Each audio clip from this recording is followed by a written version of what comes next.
आज मी तुम्हाला चण्याच्या डाळीची भजी बनवून दाखवणार आहे। त्यासाठी बघा 150 ग्रॅम चण्याची डाळ 5 ते 6 तास भिजत घातली। ती भिजली पाहिजे फक्त चांगली। बघा अशा पद्धती चांगली भिजलेली आहे डाळ। मिक्सरचं भांडं घेतलेलं आहे, त्याच्यामध्ये आपण डाळ काढून घेऊया।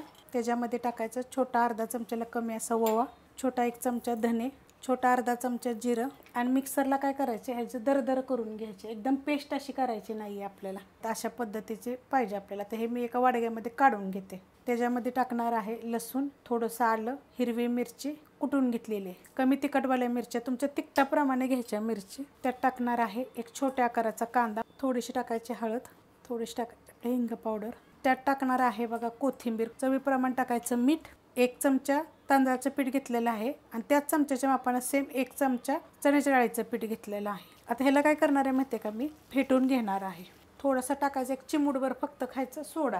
आता हे परत मी असं मिक्स करून घेते चांगलं मस्त असं। बघा सोडा टाकल्यानंतर मी फेटून घेतलेला आहे। कलर बघा कसं झालेला असं सफेद सफेद। तेल बघा मी गरम करत ठेवलेलं आहे, तेल चांगलं गरम झालेलं आहे। आपल्याला जास्त मोठी टाकायची नाही, एकदम अशी छोटी छोटीच टाकायची जेवढी सांडग्याप्रमाणे। आता आपण हलवून घेऊया। बघा एकदम किती छान गोल एकदम होतात। आता आपण ह्यांना काढून घेऊया। ह्याच्यावर 1-2 मिरच्या जरी तुम्ही टाकल्या तरी चालेल, तुम्हाला जर मिरच्या आवडत असतील तर। आता हे मी काढून घेते, गरमच आहेत अजून, तोडून पण दाखवते। बघा किती मस्त जाळीदार होतात।